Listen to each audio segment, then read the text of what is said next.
বছরের শুরুতেই শুভশ্রীকে নিয়ে বড় সুখবর দিলেন রাজ। অবশেষে অনুরাগীদের ইচ্ছে পূরণ হলো। কী সেই ইচ্ছে, চলুন জেনে নেওয়া যাক।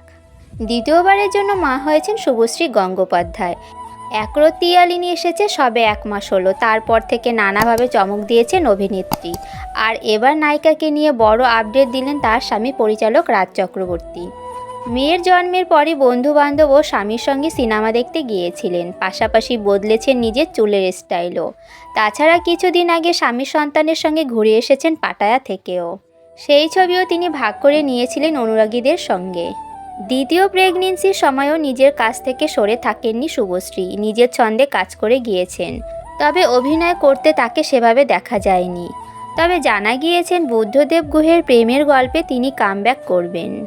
অভিনেত্রীর বিপরীতে দেখা যাবে আবির চট্টোপাধ্যায়কে।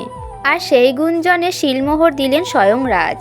নতুন বছরের শুরুর দিন অর্থাৎ 1 জানুয়ারি রাজ একটি ভিডিও শেয়ার করে নেন তার ইনস্টাগ্রাম থেকে। সেখানেই তিনি এই খবরটি জানান। ভিডিওতে রাজ লিখেছেন, 10 বছর পর আবারও একসঙ্গে ফিরছেন রাজ ও আবির। আর এবারই প্রথমবার জুটি বাঁধছেন আবির ও শুভশ্রী। 2024-এর সবথেকে বড় চমক, বুদ্ধদেব গুহর উপন্যাস অবলম্বনে আসছে ভালোবাসার ছবি বাবলি।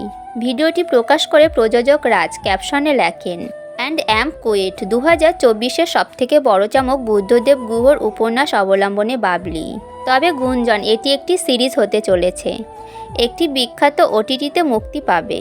যদিও বাবলি সিরিজ নাকি সিনেমা সে বিষয়ে কিছু খোলসা করেননি রাজ। রাজের পোস্টের অনেকেই কমেন্ট করেছেন। একজন লিখেছেন, দারুণ দারুণ, খুব প্রিয় গল্প, যতবার পড়েছি কল্পনা করেছি সিনেমার উপযুক্ত গল্প। অন্য এক অনুরাগী লেখেন, অ্যান্ড #39, 22-23 বছরের বাবলি যদি কেউ হন সেটা শুভশ্রী।